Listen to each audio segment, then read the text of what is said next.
সাভারে আবাসিক বিভিন্ন ফিলিং স্টেশনে সকাল থেকে গ্যাসের চাপ অনেকটাই কমে গেছে। এতে যানবাহনের চালকরা যেমন গ্যাস নিতে পারছেন না, তেমনি বাসা বাড়িতে বিঘ্নিত হচ্ছে রান্নার কাজ। এ বিষয়ে সাভার থেকেই বিস্তারিত জানাচ্ছেন সহকর্মী M.A. হালিম।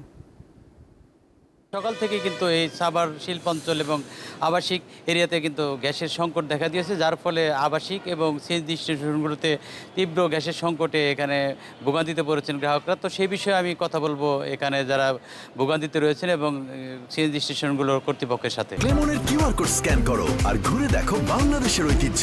ক্লেমন রিয়েলি বাংলাদেশি।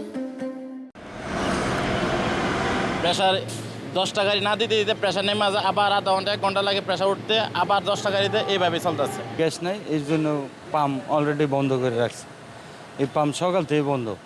লাইনে গ্যাস আইলে আবার পাম্প চালু হইব। এখন বর্তমানে সমস্যা হলো লাইনে গ্যাস নাই। লাইনে খুবই সংকট।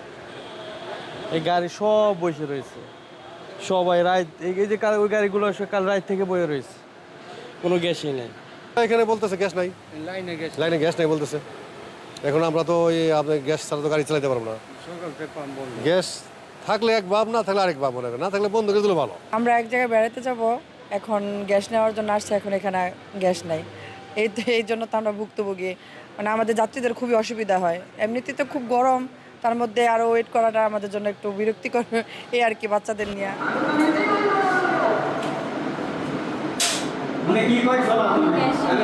গতকালকে থেকে গ্যাস নেই, আজকে একেবারেই নাই। খুব দুর্ভোগে আছি আমরা। তো আমাদের কি খাবার কিনে খাইতে হইতেছে, আমরা অনেক কষ্ট করতেছি। প্রায় এরকম গ্যাস থাকে না আমাদের। পুরো রান্না শেষ করতে পারি নাই, আর চুলা জ্বলেই না, আমার ভাতও ফুটে না, নষ্ট হয়ে গেছে ভাত। আরও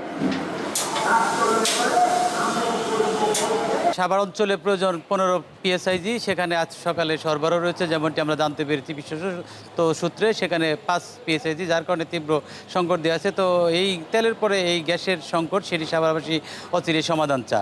M.A. হালিম, দীপ্ত টিভি, সাভার।